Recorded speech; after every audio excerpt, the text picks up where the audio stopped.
It was a long and exhausting drive, the kind that leaves you yearning for the comfort of your own home. The sun had long set, and the world around me was draped in an inky darkness, punctuated only by the faint glow of streetlights. I knew I had a couple more hours to go before reaching my destination, but fatigue was starting to take its toll. My eyes felt heavy, and my focus wavered with each passing mile. In search of a brief respite, I spotted a lone gas station on the side of the road. Its neon sign flickered, a beacon of hope amidst the enveloping darkness. I pulled in, grateful for the chance to stretch my legs and rest for a while. The deserted station seemed to echo with an eerie silence, as if it were suspended in a world of its own. As I leaned against my car, the chill of the night air sent shivers down my spine. I glanced around, my senses on high alert, trying to shake off the unease that had settled over me. That's when I saw him, a man cloaked in shadows, his face obscured by a strange and unsettling mask. My heart skipped a beat, and a wave of apprehension washed over me. With cautious steps, he approached my car, and my instincts screamed at me to flee. My hand trembled as I fumbled for the car keys, eager to escape the clutches of this eerie stranger. But before I could make my escape, he reached out and tried to open the car door, as if seeking entry into my sanctuary. Fear surged through me, my mind racing to comprehend the stranger's intentions. Panic consumed my senses, and I hit the gas pedal with a surge of adrenaline. The car roared to life, propelling me forward into the darkness, away from the haunting figure in the mask. But to my horror, he gave chase, his form flickering in the rearview mirror like a malevolent specter. I pressed on, my heart pounding in my chest, my breaths shallow and rapid. The deserted road seemed to stretch on forever, a bleak corridor leading me further into the abyss. The distant glow of the gas station faded into the distance, leaving me to fend for myself in this twisted game of pursuit. As minutes turned to eternity, the realization struck me that this was not a simple encounter with a deranged stranger. It felt like a nightmarish dance, a game of cat and mouse played out in the inky blackness. The man's persistence was unnerving, as if driven by an insatiable hunger to claim his prey. But just when I thought all hope was lost, salvation appeared in the form of flashing lights on the horizon. Police cars, their sirens wailing like guardian angels, rushed towards me. The man in the mask, sensing the impending capture, vanished into the darkness, swallowed by the night. Relief washed over me as the police assured me that I was safe, that they would investigate the unsettling encounter. I provided them with every detail I could muster, but the memory of those haunting eyes behind the mask lingered in my mind like a sinister specter. As I finally reached the sanctuary of my home, I locked every door and window, still haunted by the encounter on that desolate road. The world beyond my walls felt different now, tinged with a newfound awareness of the dangers lurking in the shadows.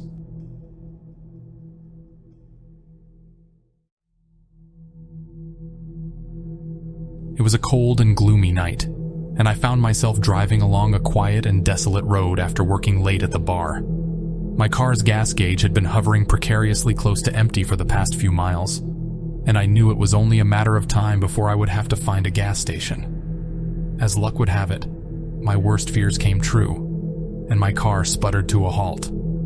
The engine died, and I was left stranded on that dark, desolate road with nothing but the sound of the wind and my own heartbeat for company. I tried to start the car again, but it was no use.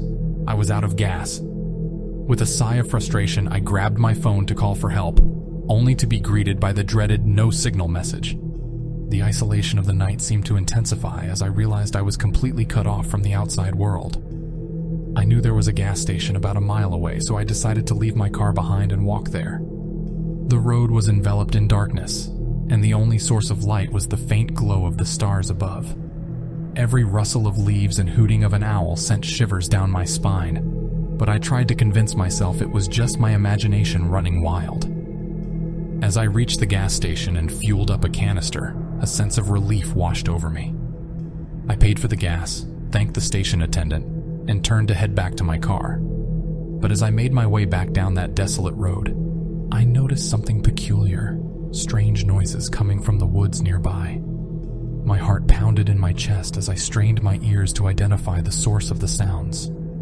It was a low, guttural growl, like an animal in distress. My mind immediately conjured images of wild creatures lurking in the darkness, and I quickened my pace. Just as I was about to dismiss the sounds as the product of my overactive imagination, a figure emerged from the shadows of the woods. A man, tall and menacing, with wild hair and tattered clothing. In his hand he held a long, gnarled stick, the kind that sent chills down your spine just by looking at it. I froze, my breath caught in my throat. Fear paralyzed me as the man slowly approached, his eyes fixed on me like a predator stalking its prey. Panic surged through my veins, urging me to run, to escape from this sinister figure. Summoning every ounce of courage, I turned and sprinted back towards my car. My heart pounded in my ears, and my footsteps echoed in the night. I could hear the man's heavy breathing and the rustle of leaves as he pursued me, his stick tapping ominously against the ground. I reached my car, fumbled with the keys, and finally managed to unlock the door. With trembling hands, I started the engine and hit the gas pedal with all the strength I had left. My tires screeched against the road as I sped away, leaving the haunting figure behind. As I drove away, I couldn't shake the feeling that I had just narrowly escaped something truly sinister. The darkness of that night would forever be etched in my memory, a stark reminder of the dangers that lurk in the shadows.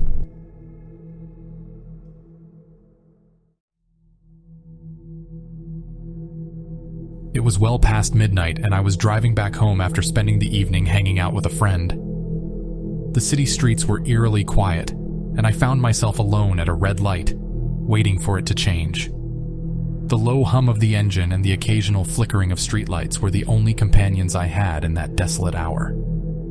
As I glanced around, my eyes caught a figure walking across the road up ahead. It struck me as odd, as this area was not known for late-night pedestrians. The man seemed to emerge from the shadows, dressed in dark clothing that made him almost blend into the night itself.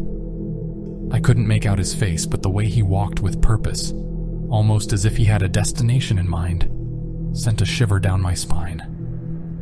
I shifted uncomfortably in my seat, trying to shake off the unease that settled in the pit of my stomach.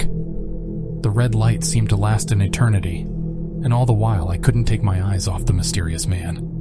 He was getting closer to my car with every step, and an uneasy feeling settled in the pit of my stomach. Finally, the light turned green, and I hesitated for a moment, debating whether to wait or drive away. But something compelled me to stay, to see what the man would do. It was as if some unexplainable force held me captive in that moment. As he approached my car, I felt a knot of fear tightening in my chest. My instincts told me to lock the doors, but for some reason I couldn't move. I could see his eyes now, dark and piercing, locked onto mine. He reached the passenger side of my car and to my horror opened the door. My heart pounded in my chest, and I could hear the blood rushing in my ears. Panic set in as I realized that I was trapped in my own vehicle with a stranger who seemed intent on getting inside. Thoughts raced through my mind and every possible scenario played out before me. Without thinking, I reacted instinctively. Adrenaline surged through my veins as I slammed my foot on the gas pedal, the screech of the tires filling the air. My heart pounded in my ears as I sped away from the mysterious man, leaving behind the haunting image of his dark eyes. I dared not look back, fearing that he might still be following me. I didn't know who he was or what his intentions were, but I knew I had to get as far away from him as possible. My mind raced with possibilities. Was he a criminal looking for an easy target? Or was he something else, something far more sinister? As I drove, I couldn't shake the feeling that I had narrowly escaped a potentially dangerous encounter. The darkness of that night seemed to harbor secrets I didn't want to uncover. The city lights blurred as tears welled up in my eyes, a mix of fear and relief washing over me. I finally reached the safety of my home, my heart still pounding in my chest. I quickly locked all the doors and windows, double-checking to ensure my security. I called the police, explaining the harrowing incident that had just unfolded before me. They arrived promptly, but by the time they reached the location, the mysterious man was long gone. They assured me that they would patrol the area and investigate further, but it offered little solace.